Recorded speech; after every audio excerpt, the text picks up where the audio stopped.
Caio, na verdade, o cara manda essa. Onde que a Bíblia, mais especificamente no Novo Testamento, estimula tanto o falar em línguas além do evento do Pentecostes? Em lugar nenhum. E para que isso? Também, Paulo diz que preferia dizer umas poucas palavras numa língua racional do que milhares de palavras em língua estranha. Então, ele diz que a língua estranha é um recurso de natureza absolutamente individual, uma espécie de catarse. É um fenômeno, né? É um fenômeno de natureza catártica. Tá. Porque não envolve a mente. Não é um método. Não envolve o cérebro, não envolve o raciocínio, não envolve o discernimento. É uma explosão. Quando eu comecei a me familiarizar com as línguas estranhas, antes de me converter, porque lá em casa eu vi fenômenos genuínos de línguas estranhas. Minha mãe, primeiro, falando. Eu conhecia a minha mãe, sabia como ela era completamente não emocional. Na dela. Quando ela explodiu, prorrompeu em outras línguas, e era uma coisa que você via que ela estava de um certo modo constrangida, mas tomada de um gozo, com lágrimas rolando. E a minha irmã, de 3 anos de idade, a Ana Lúcia, Aninha, que eu recomendo aqui toda hora, Ana da Araújo e tal, pro aconselhamento, a Aninha, com 3 para 4 anos, prorrompeu chorando como uma adulta, sem som, só as lágrimas escorrendo pela face, ela com as mãozinhas para cima, ficou falando em outras línguas durante horas. Criança, naquele arrebatamento. E eu conheço, portanto, a partir da minha casa, de outras experiências, até da minha própria experiência nessa área, como isso pode ser genuíno, mas não tem nenhum valor essencial.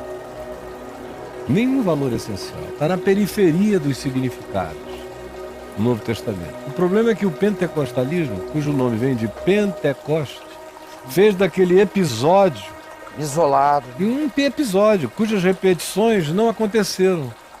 Aí você tem uma coisa que não é do mesmo jeito acontecendo em Atos 8, você tem a mesma coisa acontecendo, mas não do mesmo jeito, em Atos 10, lá na Cesareia Marítima, e aqui e ali em Atos dos Apóstolos você vê um episódio ou dois que se assemelham, mas são tão espaçados, são tão pouco recorrentes. Quem lê o livro de Atos vira uma página e não sabe que entre aquela página e a outra 10 anos passaram, 8 anos passaram, 5 anos passaram. É a ignorância cronológica que faz o indivíduo pensar que aquilo tinha uma recorrência. Quando isso adquiriu uma recorrência, foi na igreja de Corinto, foi na cidade de Corinto. E se tornou uma coisa tão doentia, tão pentecostal no sentido clássico, que Paulo teve que fazer uma intervenção. A intervenção é a primeira carta de Paulo aos Coríntios.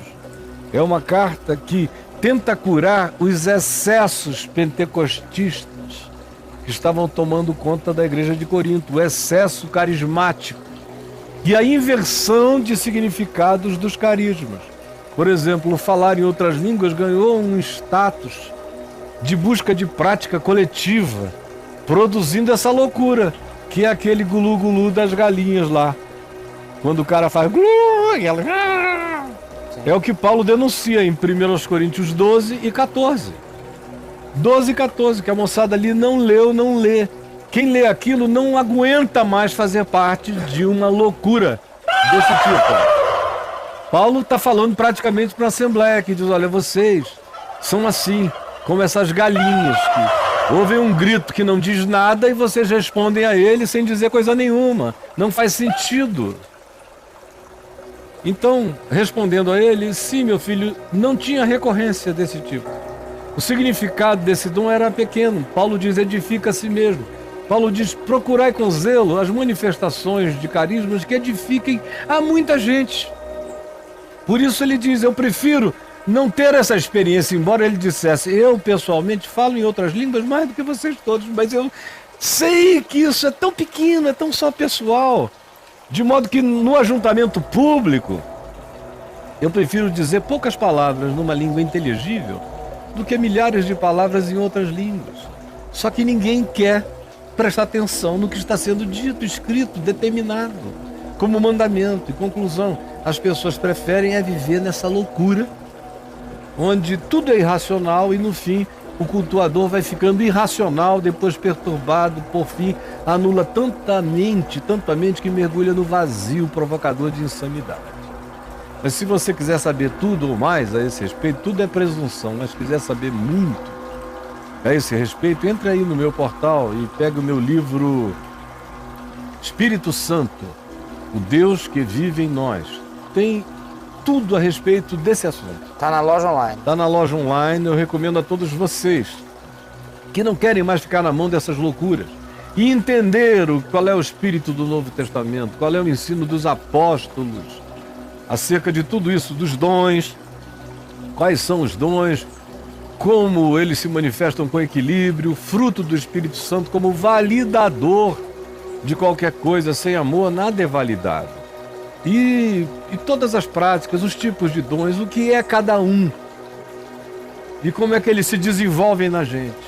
Então, por favor, ajude a si mesmo, ajude a sua geração, transforme isso num estudo bíblico a ser compartilhado. É um livro maravilhoso que já tem ajudado no curso de anos milhões de pessoas. E aí no portal, se você escrever Espírito Santo Deus que vive em nós, 650 e você já cai de cara aí no Espírito Santo Deus que vive em nós, tá bom? E você vai entender que o Espírito Santo é o Deus que vive em nós. Que vive em nós. E aí você fica assim. Né?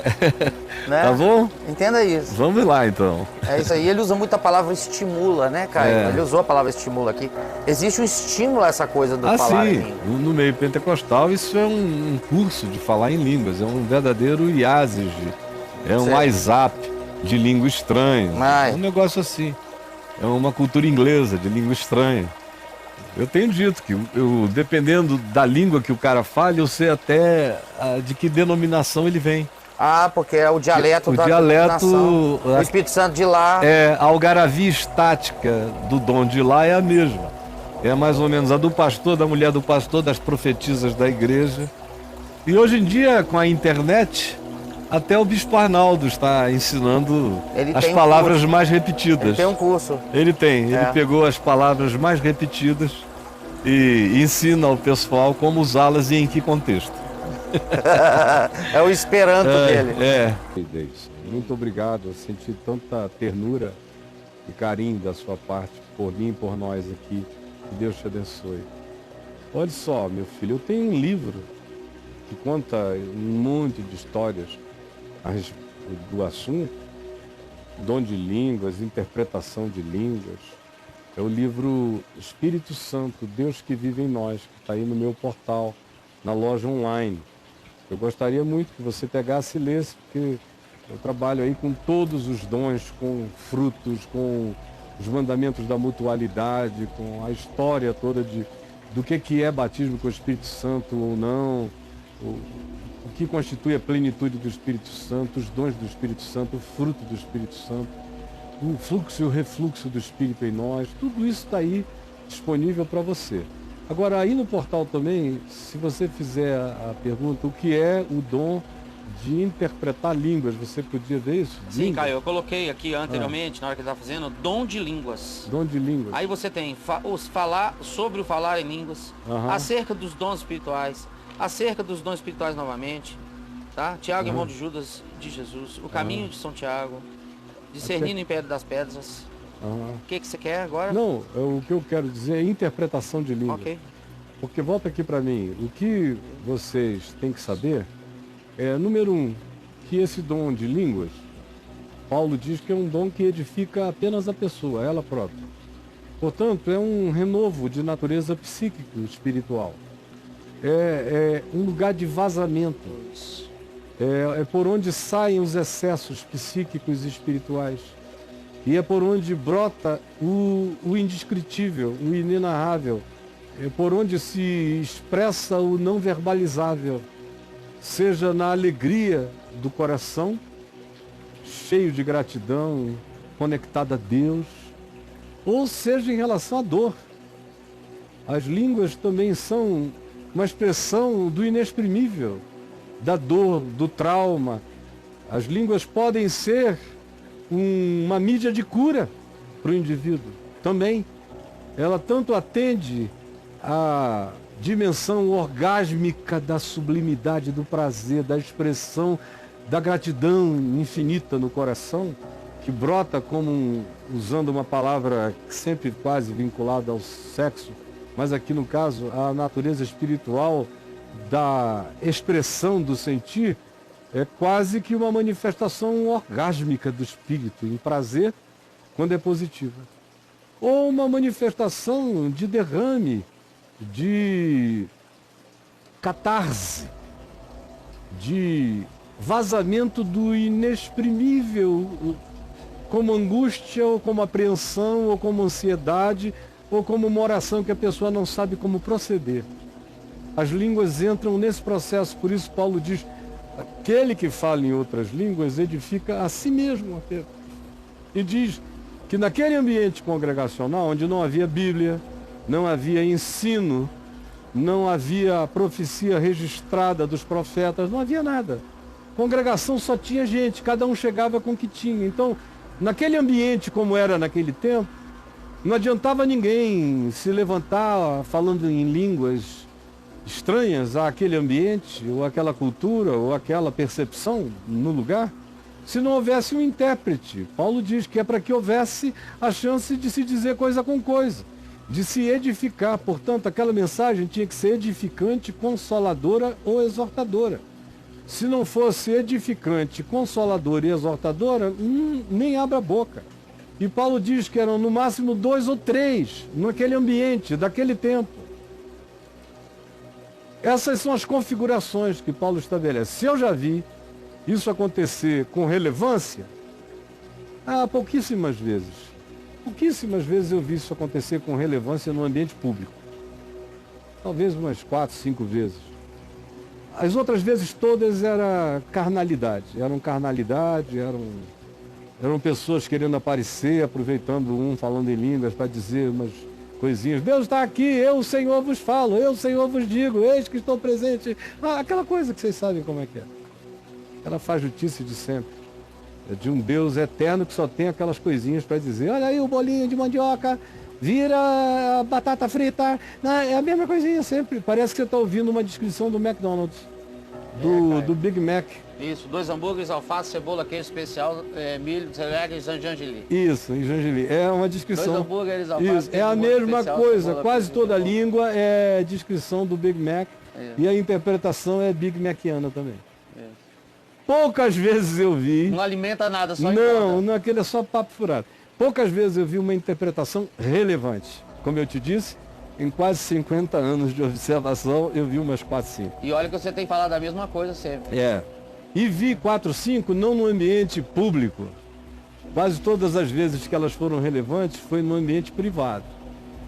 Assim, no máximo 10, 15 pessoas. Uma situação íntima. Essa coisa pública vira show sempre. É tudo Big Mac. É tudo Big Mac. Tudo. Entendeu? E aí? Interpretação de língua. Mas vai lá no meu livro. O que você viu aí? Mostra aí, Você por favor. pediu, né? Interpretação de línguas. Deu 68 resultados. Okay? 68. Agora tem um detalhe, viu? Línguas aqui, ó. Eu coloquei com acento no I, né? Que é moxítono, interpretação com C cedilha, tio. Se mudar isso aqui, muda, viu? É mesmo? Diferencia.